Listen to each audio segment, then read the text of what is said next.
প্রযুক্তির ছোঁয়ায় বদলে যাচ্ছে কৃষি। নারায়ণগঞ্জের এক যুবক আবিষ্কার করেছেন কৃষি সম্প্রসারণের নতুন পদ্ধতি। মোবাইল ডিভাইসের মাধ্যমে নিয়ন্ত্রণ করছেন গাছে পানি আর সার সরবরাহ। দেখে নিন আমাদের বিশেষ প্রতিবেদন। নারায়ণগঞ্জ সদর উপজেলার পূর্ব সাইপাড়ার যুবক আমিনুল ইসলাম দীর্ঘ 10 বছরের গবেষণা আর চেষ্টা সাধনায় আবিষ্কার করেছেন কৃষিতে নতুন এক দিগন্ত। প্লাস্টিক বোতলে পানি আর জৈব সার সংযোগ করেছেন মোবাইল নিয়ন্ত্রিত ডিভাইসে। কোন গাছে কতটুকু পানি বা পুষ্টি দরকার এই ডিভাইস তা সরাসরি সরবরাহ করে দেয়। ফলে গাছ পায় প্রয়োজনীয় খাবার, জমে থাকে না অতিরিক্ত পানি। যে আসতে 10টা বছর সময় লাগছে, এখন কেউ ইচ্ছা করলে বাসায় সে এই সফটওয়্যার পদ্ধতিটাও ব্যবহার করতে পারবে। হেল্প আমি তো চাইতেছি যে পৃথিবীর 700 কোটি মানুষ সবাই জানি ব্যবহার করে, সবাই আসলে সবাইকে আমি বুঝিয়ে দেওয়ার জন্য চেষ্টা করব।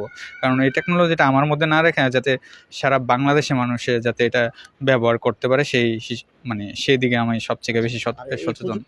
আনুমানিক আমার এই পর্যন্ত এই 10 বছরে প্রায় একটু একটু করে বিভিন্ন জিনিসে করে প্রায় 1 লক্ষ টাকার উপরে খরচ হয়েছে। কিভাবে খরচ হয়েছে এটা সময় সময় বিভিন্ন জিনিস লাগছে, ওই জিনিস করে। কিন্তু এখন মানুষে 5 টাকা ইউজ করলেও সে এটা করতে পারবে। আমার যে অনুবীক্ষণ যন্ত্রটা আছে, সেই অনুবীক্ষণ যন্ত্রটা নষ্ট হয়ে গেছে।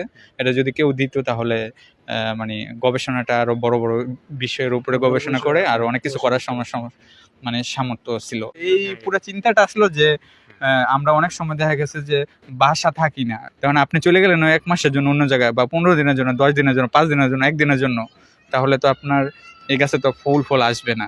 তখন আপনি ওই জায়গা থেকে বসেই যাতে আপনার গাছের পরিমাণ মতো খাবার দিয়ে দিতে পারতেছে। কন্ট্রোলার একটা ইউজ করা হয়েছে, ওই কন্ট্রোলার রাউটারের ব্যবহার করে এটা ওই জায়গা থেকে সিগন্যাল দিলে সিগন্যালটাকে ক্যাচ করে ফুল।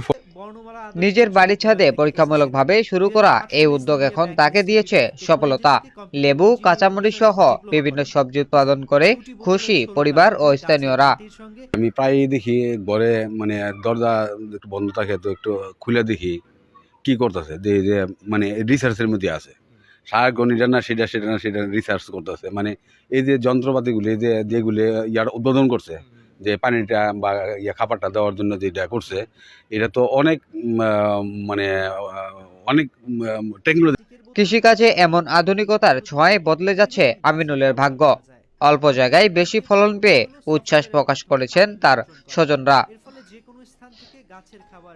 কৃষি কর্মকর্তারা বলছেন, এ উদ্ভাবন ছড়িয়ে দিলে কম খরচে বাড়বে কৃষি উৎপাদন, বদলে যাবে সারা দেশের কৃষি খাত। আমরা সাফল্য কামনা করি এবং আমাদের ডিপার্টমেন্টের মাধ্যমে সেজন্য সহায়তা পাই, সেজন্য আমরা ঊর্ধ্বতনকে জানাবো। প্রযুক্তি নির্ভর কৃষি হতে পারে আগামীর বাংলাদেশকে এগিয়ে নেয়ার মূল চালিকা শক্তি। আর এমন উদ্ভাবনের চিন্তাই প্রমাণ করেছে গ্রামের ছাদে কিংবা ছোট্ট জমিতেও বদলে যেতে পারে কৃষির ভবিষ্যৎ। শামীম রেজা, দৈনিক ক্রাইম দৃষ্টি নিউজ, ডেস্ক রিপোর্ট।